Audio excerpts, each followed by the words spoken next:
Good afternoon and welcome to the Healthcare Transformation Task Force's inaugural webinar, Integrating Social Services into Care for the High-Need, High-Cost Population. My name is Jeff Micklos and I am the Executive Director of the Healthcare Transformation Task Force, and I will be your moderator today. Before we begin the webinar, I would like to take a moment to orient you to the webinar platform. If you would like to ask a question to our presenters, or if you have a technical concern, please type your question or concern in the question box on the Zoom screen. Our team will be tracking the questions that arise, and during interludes in the presentation, we will select questions for presenters to answer. We will have a formal Q&A period at the end of the presentation where you will have an additional opportunity to present questions. The webinar is being recorded and will be posted to our website. With that, I'd like to get started by introducing today's panel.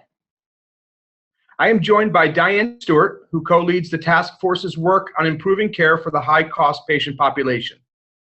Diane is a senior director at the Pacific Business Group on Health, based in San Francisco, California.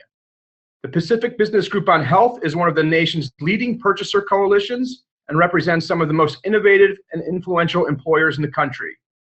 Diane directs PBGH's Healthcare Improvement Initiative as the California Quality Collaborative, a statewide collaborative program to re-engineer care in the outpatient setting in partnership with health plans, medical groups, and employers.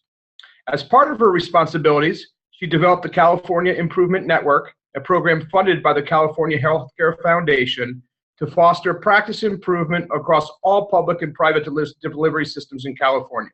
Diane, it's great to have you here today, and thanks for all your work for the task force. Thank you. Also joining us today is Katie Clay, who's the Home Health Director at Hudson River Healthcare, which is a federally qualified health center with locations throughout the Hudson Valley and Long Island in New York State. Katie is currently based in Tarrytown, New York. In her role, Katie oversees day-to-day operations and strategy for the Health Home, which serves 30,000 patients across 10 counties in the state. Katie, thanks for being here with us today. Thank you, Jeff. It's great to have this great panel, and it's wonderful to have such broad and geographically diverse representation, and we look forward to a lively discussion. Now, for a brief overview of the topics we'll be covering today. First, a quick introduction to the Healthcare Transformation Task Force for those of you who may not be familiar with us. Next, we'll talk about understanding the high-cost patient, and then focus on our topic of the day, developing a social services integration framework. Using that framework, dive into a case study with Hudson River Healthcare, follow up with summarizing our thoughts, a Q&A period, and then inform you as we leave with some insights into the task force's improving care to high-cost patient work group activities. So go ahead and jumping into the next slide. We'd like to tell you a little bit about the Healthcare Transformation Task Force, which is an industry consortium that brings together patients, payers, providers, and purchasers to transform the healthcare delivery systems in the United States. Our members have aspired to having 75% of their business operating under value-based payment arrangements by 2020. We currently have 42 members. Wait for the slide to change. Representing a wide array of early adopters in the transformation area with a lot of important organizations, well-known and geographically diverse across the country. Next slide. Our guiding principles outline a financially and operationally viable and sustainable approach. We really are focused on programs that provide a reasonable return, that can invest in outcomes that deliver the triple aim of better health, better care, and reduce total cost. We want to help our members with tools necessary to compete in a new market focused on people-centered primary care, and we really encourage multi-payer participation and alignment to create common targets, metrics, and incentives. We focus on models that share cost savings with patients, payers, and providers to ensure adequate investment in new care models, and the importance of fostering transparency on quality and cost metrics in a manner that is accessible to and easily understood by consumers. And finally, focusing on payment models that support the needs of disadvantaged populations and help strengthen the safety net providers who serve them. Our work is primarily done through 3 work groups. Our Accountable Care work group that focuses on aligning public-private action steps and recommendations to improve the design and implementation of the Accountable Care model. Our Bundled Payment work group, which works on detailing principles and tools to align and evaluate episode definitions and pricing for public and private payer bundled payment programs. And the work group today that is responsible for the content of this webinar are Improving Care for High-Cost Patients, where we create, test, and recommend delivery and payment models that allow a wide range of provider organizations, including in rural areas with little or no current penetration of ACO models, to engage in population health by starting with the highest cost patients, the top 5% of the patient mix. And with that, I'd like to go back to the top here and introduce Diane. And Diane, take us through the next section, please. Sure. Thank you very much, Jeff. And why don't we go to the next slide? Thank you. I'm going to start with a description of the patient population that we'll be describing today and discussing today. I think all of us are familiar with the concept that a small proportion of patients consume a large proportion of healthcare services. And in fact, in any one year, 1% of patients consume 22% of all healthcare services. But those patients the same group of patients don't necessarily fall into a top spending category the following year. And in the literature, the patients who appear in top spending tiers year after year are called persistent spenders. It's not a very artful term, and I will use the term high-need, high-cost patients. And those are the set of patients that we want to focus our attention on today. And they are the ones that we can help with our care management programs. You will see some descriptions of those patient types below. And you can reference the paper at the bottom of the slide deck to find more detail in terms of research on this patient population. But roughly half of patients who appear in one spending and a high spending tier one year appear in a spending tier the next year. And those are the first 2 groups of patients here. One is of patients with advanced illness. We know that at the end of life, we tend to consume a large proportion of health services. And care management programs that provide support within the community or at home can not only prevent medically unnecessary services, but services unwanted by the patient or family. The other group of patients in the high-need, high-cost category are those with multiple chronic conditions and are struggling to manage those conditions themselves. And these are another group of patients that warrant our attention and often face barriers in managing their own care. And why don't we go to the next slide? As we take a deeper dive into understanding who these patients are in the high-need, high-cost category, here are the clinical profiles of both the patients who are over 65, you can see the graph on the left, and for the clinical profiles for patients who are under 65. I think one of the surprising findings for me is that among the high-need, high-cost patients, those appearing in top spending tiers year after year, it's about evenly split, that there are as many patients under 65 that are persistent high spenders as over 65. So it's probably not surprising, the clinical profiles that you see here in both the Medicare population and those under 65. Many of the chronic conditions, common chronic conditions appear here. But we also know that people with exactly the same clinical profiles see different utilization patterns. We might be thinking of elderly relatives of our own, and we know that some with very similar clinical profiles, some are in and out of the hospital often or the emergency department, while others don't appear in the hospital and ED. So what's the difference between the high-need, high-cost patient populations that seek and require a high volume of services and those that don't? Well, we see some hints in the claims data in front of us. You'll see reference to behavioral health conditions like mood disorders, and we know that behavioral health conditions, mental health conditions, is underreported in claims data. But another important distinguishing factor doesn't appear in claims data at all, and those are unmet social needs. For instance, we know that patients who are managing these complex chronic conditions, if they have unstable housing, they're very likely to require emergency visits or inpatient admissions. Another example are older Americans, elderly, living at home without much support at home. Those are some of the drivers that we'll be talking about today. So to summarize, why we wanted, as a Healthcare Transformation Task Force, why we wanted to take a look at how we can better integrate social services into our care management programs.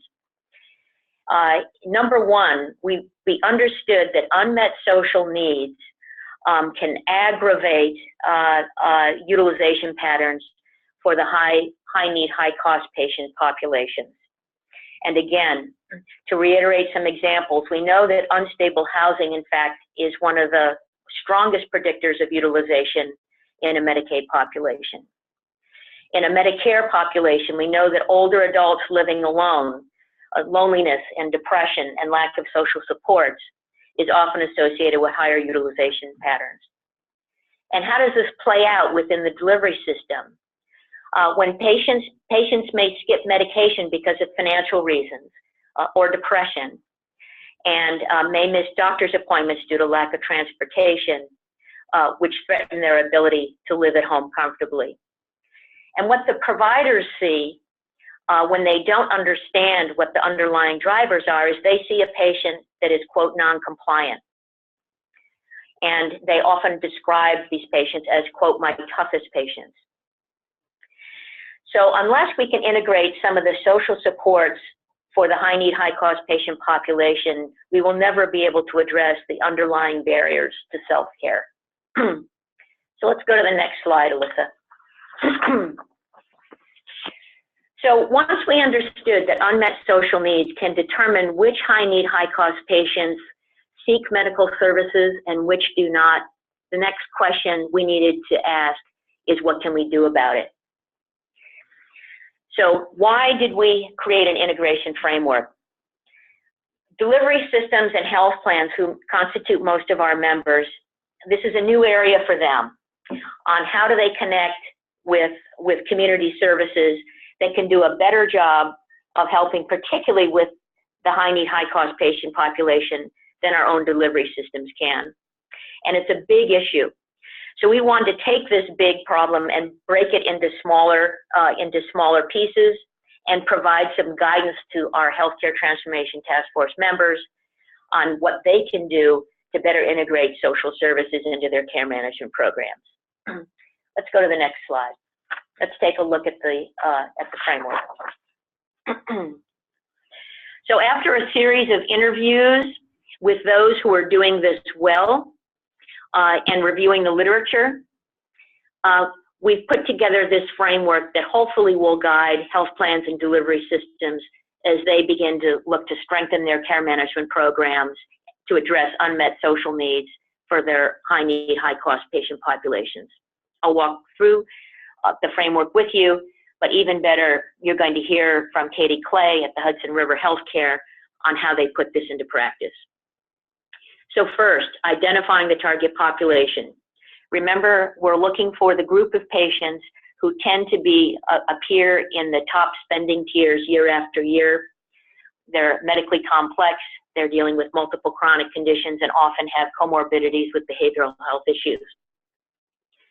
So once you've identified your target population, then it's understanding what are the social needs of your target population, and these can be quite variable. The best practice I've seen is that delivery systems or health plans actually calling these patients to find out what gets in the way of taking better care of their medical needs. Reviewing charts, that's another way to try and understand what are the barriers that get in the way for these patients doing a better job of taking care of themselves. And the needs can vary. It can be as simple as needing transportation, that your set of patients just simply faces barriers with transportation to get to appointments.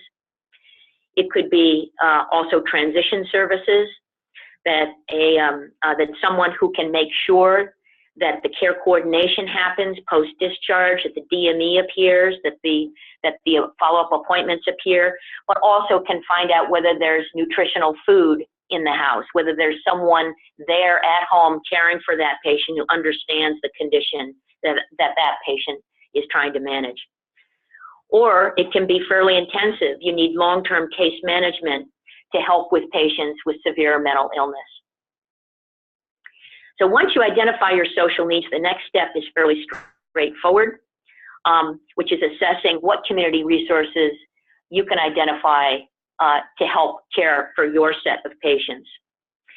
There's a step in between here where delivery systems and health plans need to understand, is this a service I want to provide myself, or is this a service that I want to find a community partner to support? And this is very often, there are community partners that have much deeper experience in addressing unmet social needs than the provider system. So once you've assessed community resources, the next then is understanding what kind of arrangement you want to build with your community organization partners. And you'll hear from Katie Clay how they've organized their community partnerships in their care management programs. But contracting for these services is not the last step. The last step then is making sure that the relationship is successful over time. To understand what your shared priorities are, to fine-tune your operational systems, to evaluate how the partnership is working, and to make adjustments. So with that, I'm going to pause, and I hope you'll find this useful as you think about how you want to integrate community services into your care management programs for the high-need, high-cost population. And let me just pause and see if there's any questions at this point. Thanks, Diane. Do you have a question for Diane on the social service integration framework?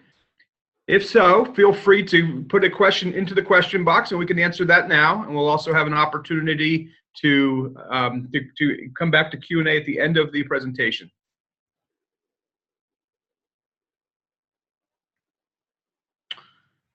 Well, seeing none, Diane, I'll turn it back to you for a further introduction of our next speaker. Sure. Yeah, I'm very pleased to introduce Katie Clay from the Hudson River Healthcare. And you really see this work come to life in the story that you're about to hear. Katie began her career at Hudson River Healthcare 5 years ago by overseeing community programming at HRHC's flagship health center in Peekskill, New York. Her work quickly evolved to include the Health Homes program, which has been working, she's worked with since its inception in 2011. And as Katie oversees day-to-day operations and strategy for the Health Homes program, which serves 30,000 patients across 10 counties in New York State. Katie, I'm happy to turn it over to you to tell us more about your organization and how you've integrated social services into your care management programs. Thank you, Diane. Good afternoon, everyone. Thank you for being here with us today. So we'll just start off with a little bit of background about Hudson River Healthcare as an organization. Hudson River Healthcare opened over 40 years ago thanks to a group of 4 African-American women who spearheaded efforts to address the lack of accessible and affordable healthcare services in their hometown of Peekskill, New York. And Hudson River Healthcare has continued to be very embedded in each of the communities in which it works ever since. Next slide, please. Since then, we've grown very substantially, and Hudson River Healthcare is now a network of 28 federally qualified health centers throughout New York, 10 counties of New York State, serving over 175,000 patients. The Health Home program at Hudson River Healthcare has been in existence for 5 years, and the program statewide has grown very substantially since the beginning. When it was established initially in 2011, enrollment has expanded from 6,000 to over 150,000 patients today. In terms of Hudson River Healthcare's footprint, we have been in existence for 5 years with the Health Home Program. We covered the 10 counties of the Hudson Valley and Long Island. We're the largest health home in New York State. We include both urban and rural areas and have over 30,000 patients served by the program. We are also contracted with 45 care management agencies, and we'll talk a little bit more a bit later on about exactly what that model looks like. Next slide, please. So from a federal perspective, this is a program that is overseen by the Center for Medicare and Medicaid Services. Initially, most state health homes were set up when there was match funding available through the Affordable Care Act, and states submitted state plan amendments to CMS to actually set up health home programs. Each state could choose the target population that they wanted to work with for the health home, and they could choose their service goals. They would then receive federal approval for their state plan amendment and begin to move forward with how they chose to implement their particular health home in their state. The way that New York State has chosen to run the program is to allow different entities to apply to be what are called lead agencies. So Hudson River Healthcare is a lead agency in the health home program, which means we get to choose how to structure our own health home. And we have chosen a network model where we do some of the care management internally through our federally qualified health center site, but we contract with 45 community-based care management agencies to do the vast majority of the care management work. Next slide, please. So, as I mentioned on the previous slide, each state can choose the target population that they would like to work with. In New York State, the target population is quite broad. It includes Medicaid recipients with 2 or more chronic conditions, HIV/AIDS, and any serious mental illness. There is also social appropriateness criteria.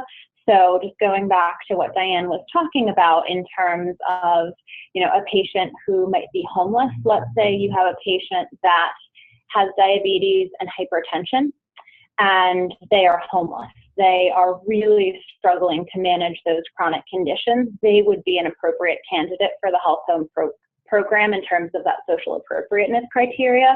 If you have a patient that has the same diagnoses, diabetes and hypertension, but they have great family support, they know how to take their medication, they are very well educated on their health conditions, they would not be socially appropriate for the health home program. There in New York State, there is also a health home for adults and for children, so we cover all ages through our health home program.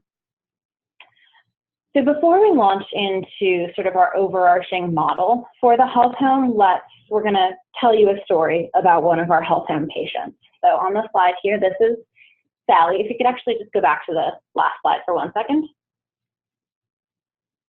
So this is Sally. She was part of a historical case management program in New York State that transitioned into the health home program. She had an unmanaged serious mental illness. She was medically unstable, and she had had many hospitalizations over a very short period of time. She was incredibly reliant on her care manager for support on day-to-day tasks. Next slide, please.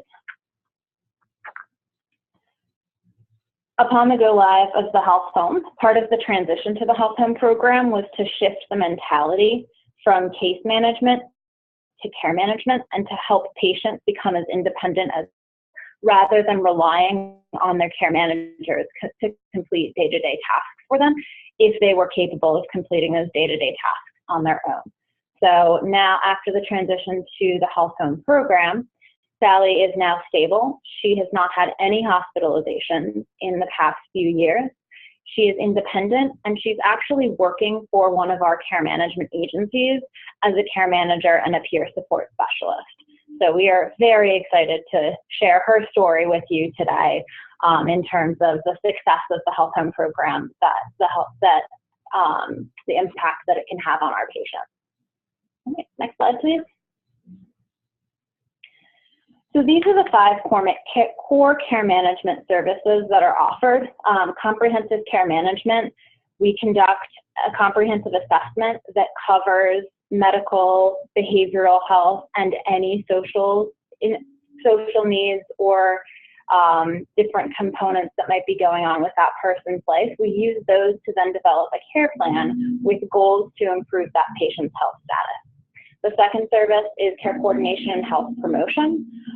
That involves components like scheduling appointments about their appointments, educating health home members on medical or health conditions, discussing the importance of taking medication as prescribed, working with the members to improve their health literacy level.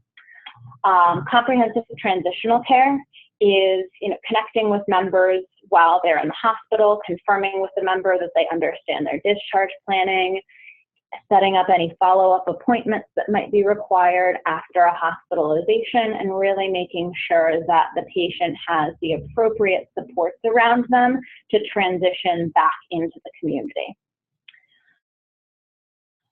The next core service is patient and family support. So the care manager will connect to, potentially to peer specialists. If the member is interested in having peer support, they'll engage caregivers or any other social supports in coordination of the member's care. The last component is referral to community and social support services.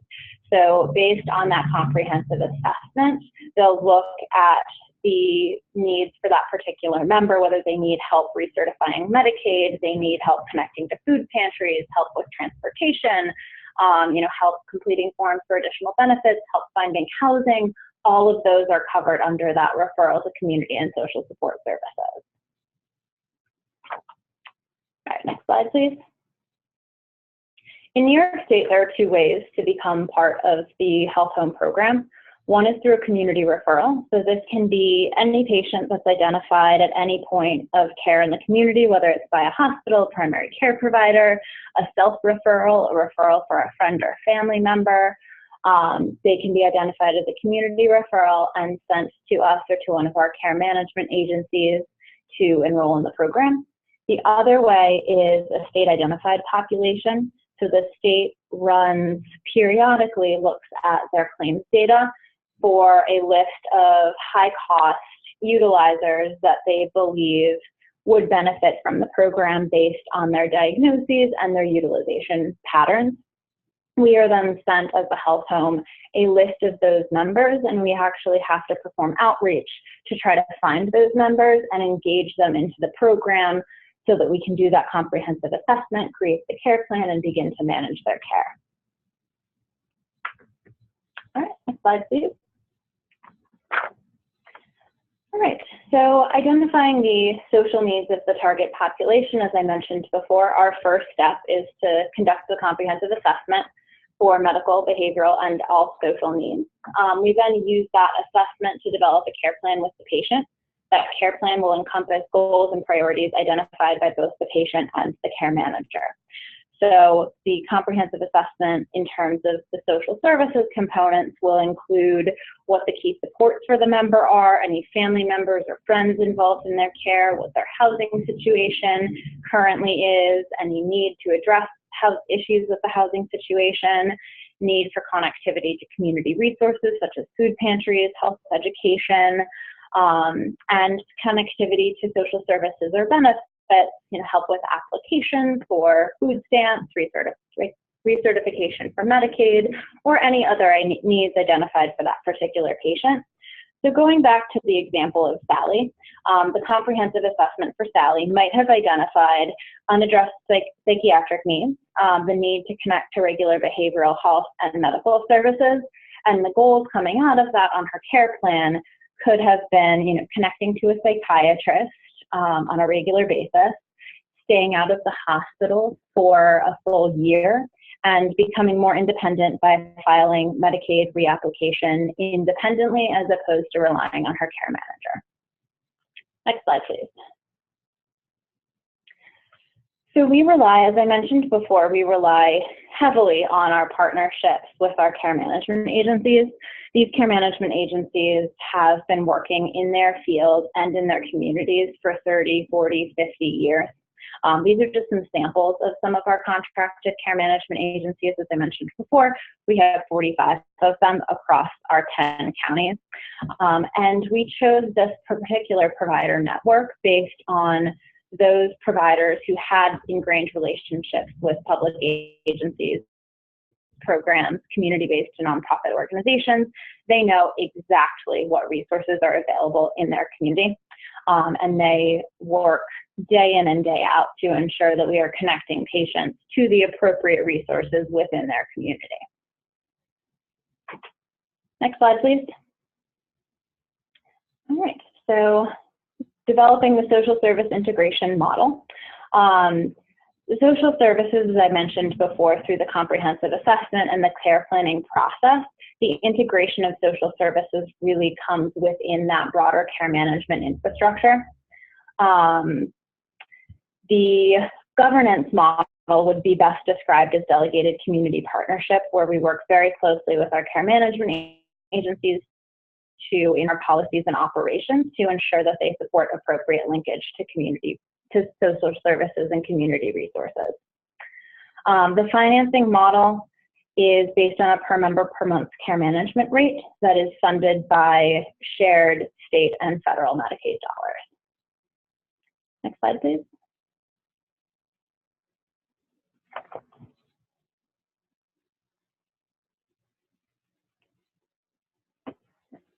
Can we go to the next slide, please?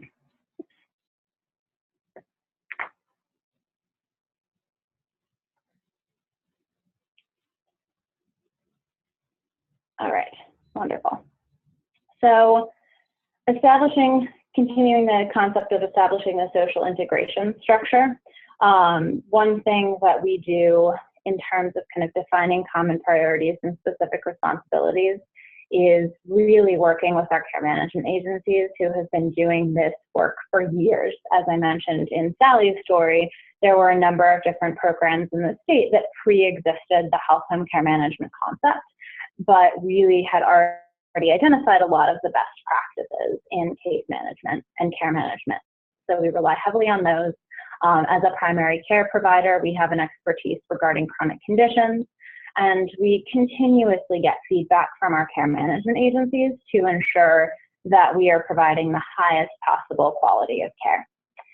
We also look to adopt shared measures of success by revising our policies and procedures based on best practices coming out of various care management agencies. We have quarterly in-person meetings with all of our care management agencies where we share success stories, share best practices, allow care management agencies to directly troubleshoot with each other, both in terms of resources available in the community. Maybe there's a very particular need that they have that they're trying to fill and somebody else knows the resource for that. Or in terms of just sort of overall challenges of the program, how can we all work together to come up with solutions to any problem? We also consistently evaluate our care management agencies using performance metrics and outcome data, and use that to pull out the top performing care management agencies, and then use that to develop our best practices. All right. I think one thing that has been really important in establishing this model is ensuring that our policies allow us to appropriately work with our population and to really address, going back to what Diane said, to address those social determinants of health first. So, for example, we are never going to be able to get a patient to be compliant with their diabetes treatment if they're homeless because they don't have a refrigerator to store their insulin, or not able to focus on their diabetes at that point in time because they are worried about where they're going to sleep that night.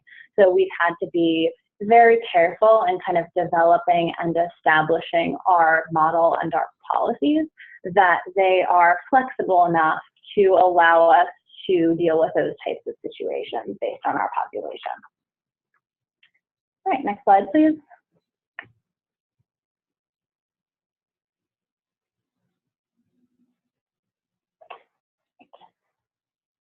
So continuing the concept of establishing the social integration structure, We do have one care management software that is shared across all of our care management agencies. So this does help us coordinate care. Let's say a patient chooses to transfer from one care management agency to another care management agency.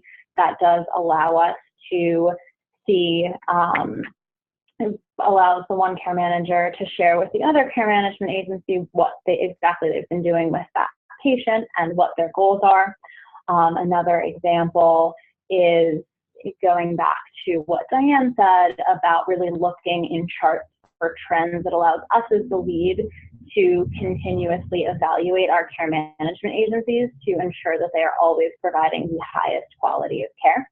Our care management platform also links to regional health information organizations, which hospitals and other providers in the community feed data into. So we can, through that, we can pull down alerts when a member is hospitalized or goes to the ER, and various types of alerts to better inform us on what's happening with our patient population. In terms of evaluating the process, we do have a number of process metrics and outcome metrics, and we try to use claims data.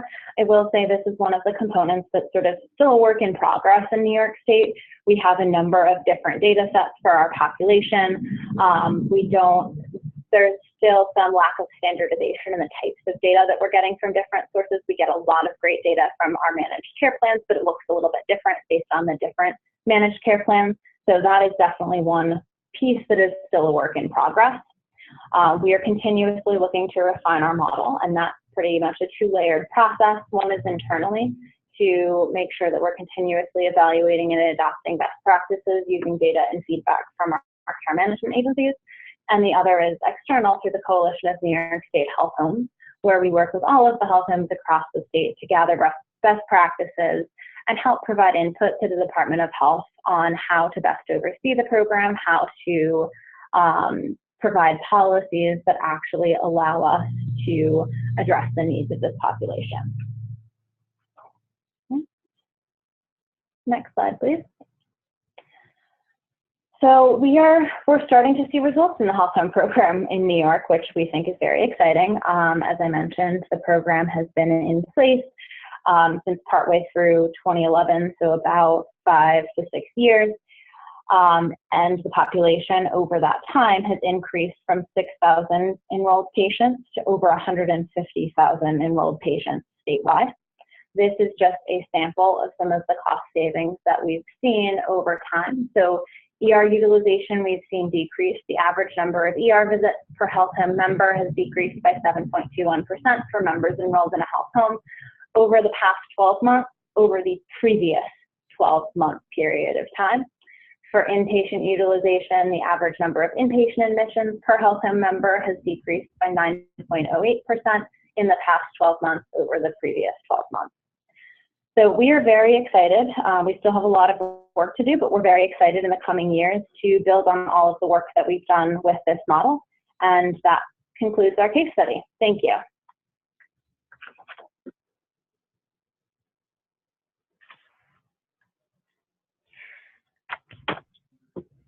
We'll Thank next you, move Katie. to our part of the agenda on summarizing thoughts and turn it back to Diane.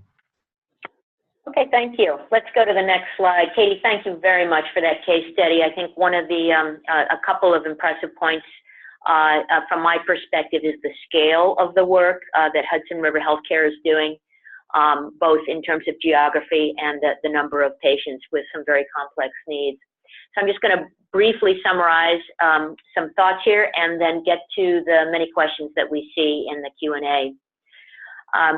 I think that in summary, I think we're still new if we're talking about delivery systems and health plans in figuring out models for how to integrate social services into our care management programs.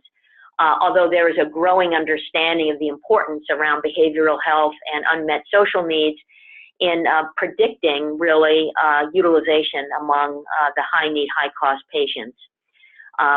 And we can see that there are successful examples out there, including Hudson River, and we have a lot to learn from them.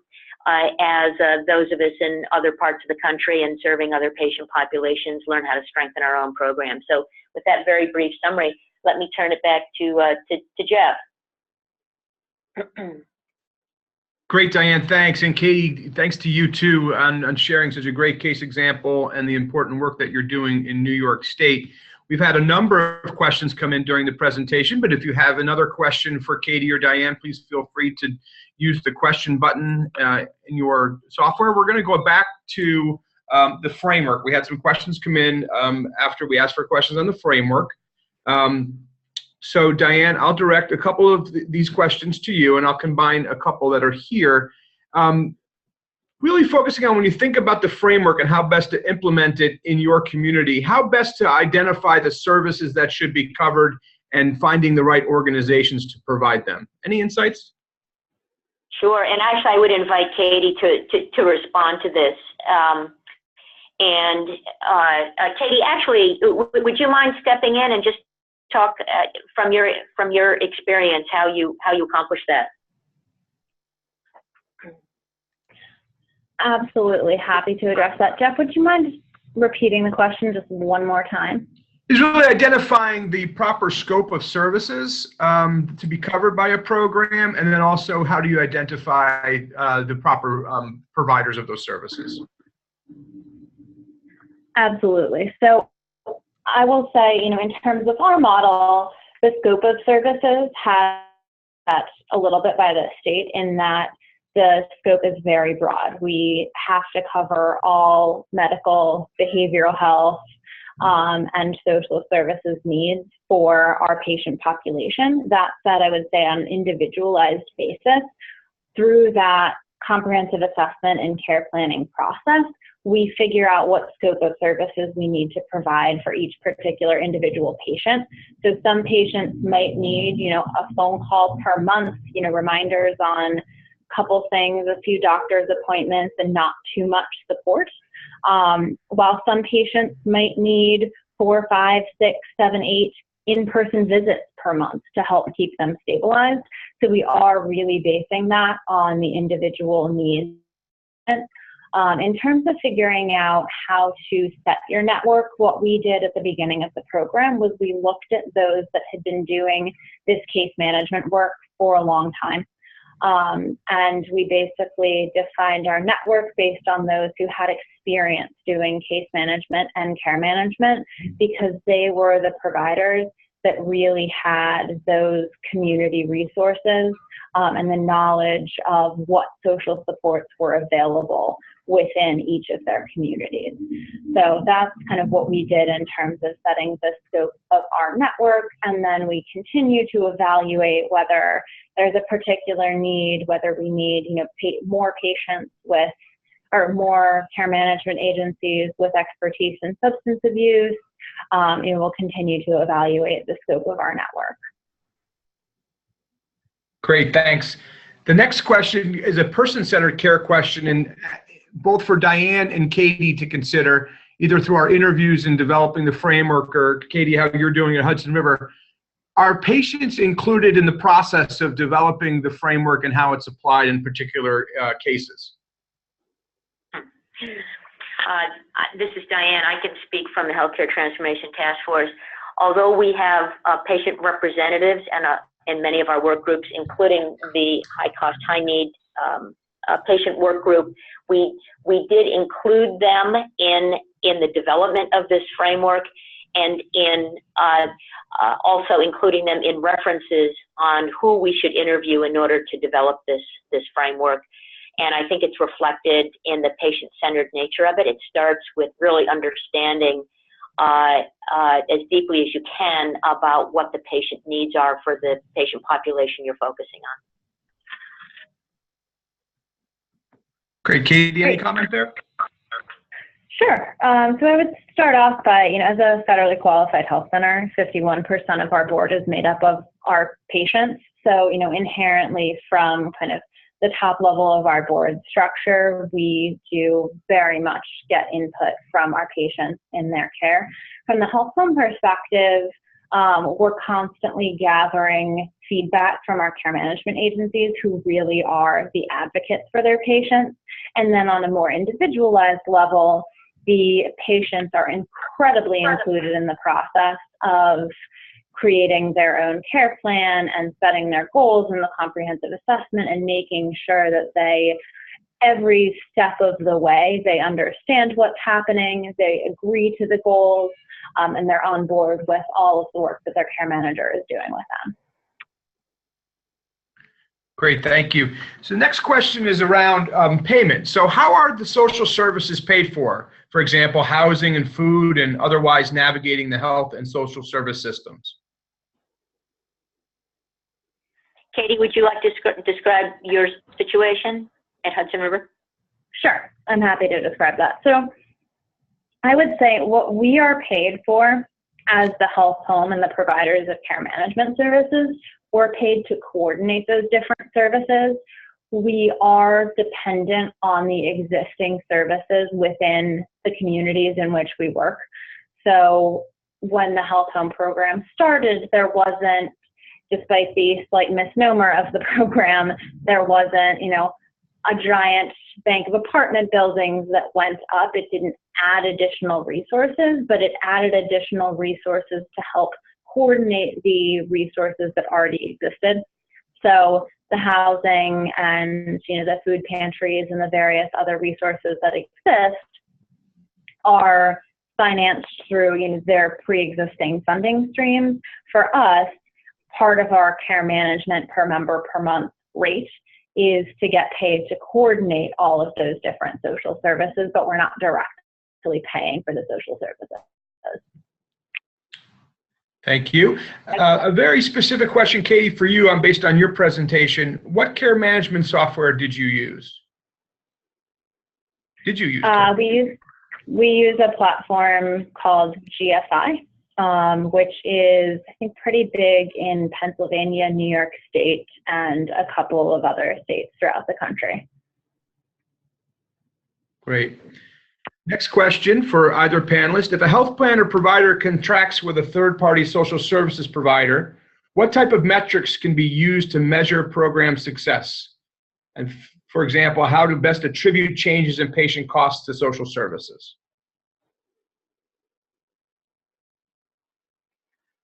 Katie, I know you're managing 24, I think, case management agencies. How do you address that question? So this is when I said that the sort of evaluation component of it is still under development in New York. I think this is one of the biggest challenges that we're currently facing. And so as the Health Home Coalition, actually on a statewide level, we are working with the Department of Health to better identify some of these metrics. I think a lot of the metrics historically have been, keeping people out of the ER, keeping them out of inpatient hospitalization, ensuring that their total cost of care goes down, but the larger system evaluation component of tying that back to social services is pretty difficult. So some of the metrics that we're considering look at, measuring stable housing over time and trying to link that to a particular period of time in terms of utilization of EDs or inpatient services.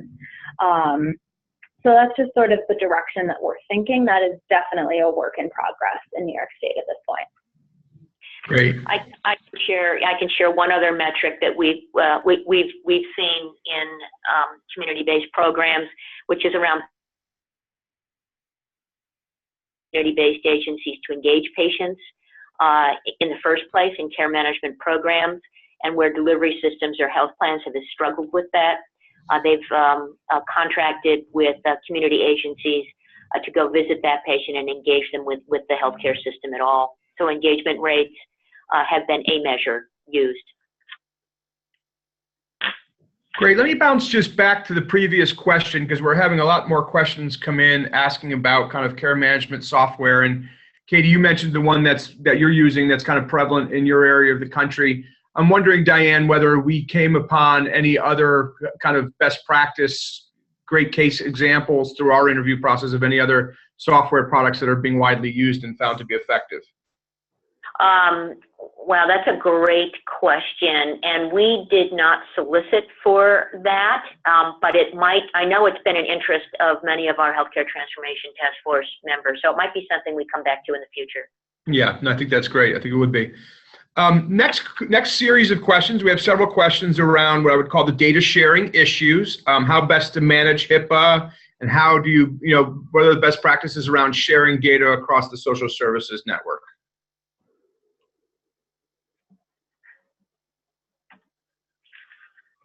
Katie, maybe we'll ask for you for how you're handling that in your situation.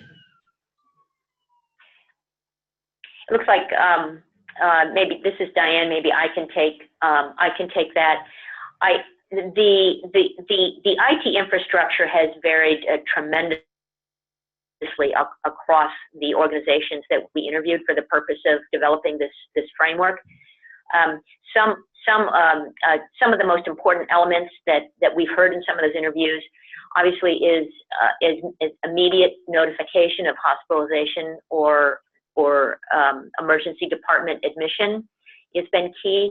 And another one that I think was more surprising to me is the ability to secure message with other providers. So I think it acknowledges that care coordination is always a very important aspect of managing high-need, high-cost patients. So some fairly low-cost but secure way to communicate across providers on an immediate basis around care plans has been very valuable. Great, thanks, Diane. And I did see that we have Katie's lost audio and will be joining us again here in a minute. Question comes in about having kind of lots of metrics, but challenging to find an overall defining metric that shows an improvement in behavioral health. And the question is decreased ED visits or decreased utilization the best metric? Any thoughts there, Diane, from your work? Sure. Yeah, the PHQ-9 scores are a useful survey to administer, and we see those in many care management programs for this population, both for understanding what sort of an initial assessment, but we also see the PHQ-9 administered as a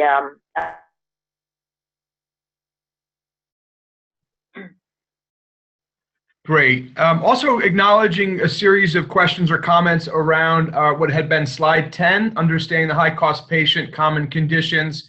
The slide there had some data from 2006.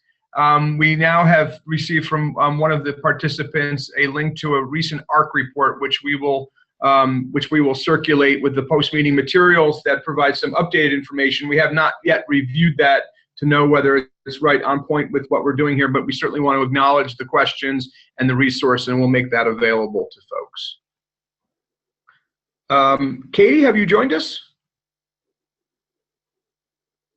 Okay. Yes, I have. Okay, great. This is a question that's specific for you, and it says, do you see opportunities to deliver similar social integration models to private and commercial health plans? Yeah, I think that, definitely. I think that the piece that we are working on nailing down, and I think we'll see a lot of progress on this in the next year or so, is really figuring out the metric components. And then I think absolutely, as I showed on the last slide of my presentation, we have seen a pretty substantial decrease in ER utilization and in inpatient utilization. And so I think we are showing really positive outcomes. So I think definitely there will be that opportunity going forward.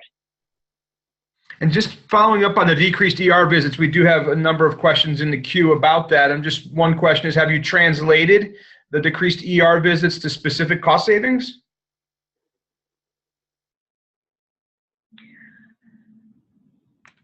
We have not been able to do that yet. The state is working on some of those analytics right now, so I think we should have that very shortly. Okay, great. Thank you.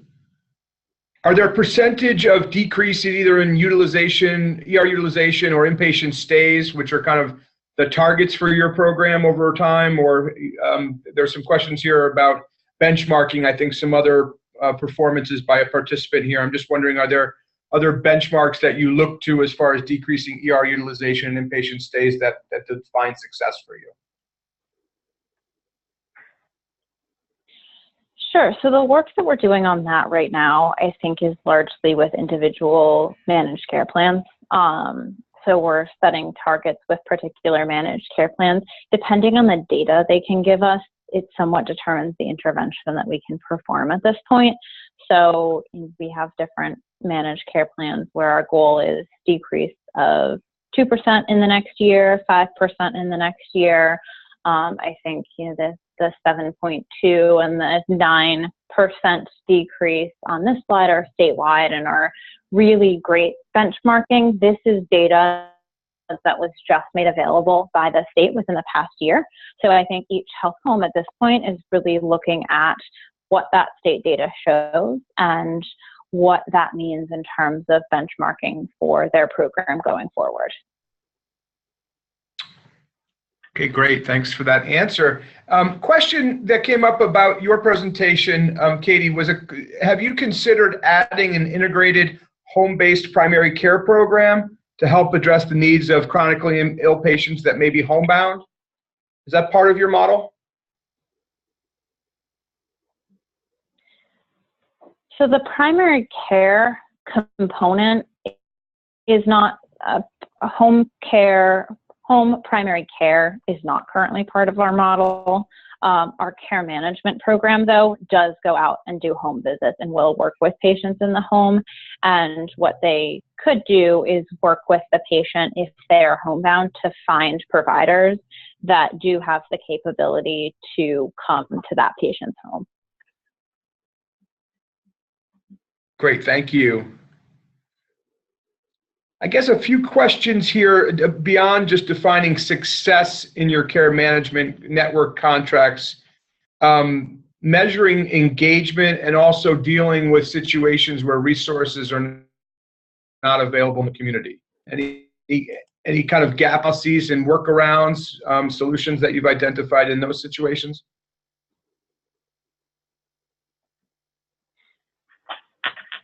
So, yeah, so I mean, this is definitely a challenge. As we mentioned at the beginning, we do serve a variety of different rural and urban communities. So typically what we see is the urban communities are almost so resource rich that it's difficult to figure out where to refer a patient. And some of the more rural communities are much less resource rich. So, we are sort of consistently evaluating needs in the community. And because some of our care management agencies are so ingrained in the communities, what we might do is analyze a particular need in a particular community. And based on the area of expertise of one of our care management agencies, they might actually choose to add that particular service because we all come together and say, wow, there's absolutely no ability to get patients into, X, Y, or Z type of service within Greene County. And then one of our Greene County care management agencies might look for grant opportunities or look for other funding opportunities to add that particular type of service. Great, thank you. We're almost at the top of the hour, and we really appreciate everyone's writing in with their questions. Unfortunately, we have not been able to get to all of them. But before we do conclude, I'd like to just share a little bit about the work that's ongoing in our Improving Care to High-Cost Patient work group. Just quickly about our business model. Our work groups that we mentioned in the beginning of the call include task force members, but also interested parties who are task force members. And so we have participants including health systems, payers, foundations, patient advocacy organizations.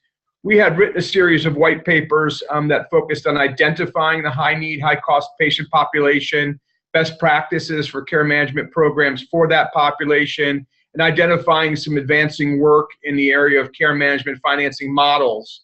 And the ongoing topics of social service integration, it will continue in our work group. We're looking now at some funding mechanisms for social service. We're also focusing on the integration of behavioral health services and funding models there.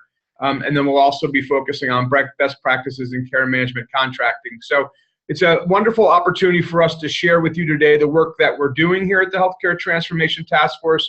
We encourage you to visit our website, and specifically on the high need cost patient area, to see the resources that we have available and the shared learnings we're capturing from our members. And really want to thanks to our presenters, but most of all to our participants for today's call. You are an active and astute bunch and giving us many questions. As a reminder, we will post the materials from this presentation along with the recording on our website within the next day. We'll add to that some additional resources that participants shared with us during the call, and you'll be able to access them by going again to www.hcttf.org. We also ask you to fill out a short survey that you will receive via email in the next 24 hours, so you can give us your feedback on today's webinar. As we said at the beginning, this is our inaugural webinar, and so we're interested in feedback about how we can be effective in using this way to communicate with the community going forward. And we hope you will join us on future webinars. And thank you, and have a great afternoon.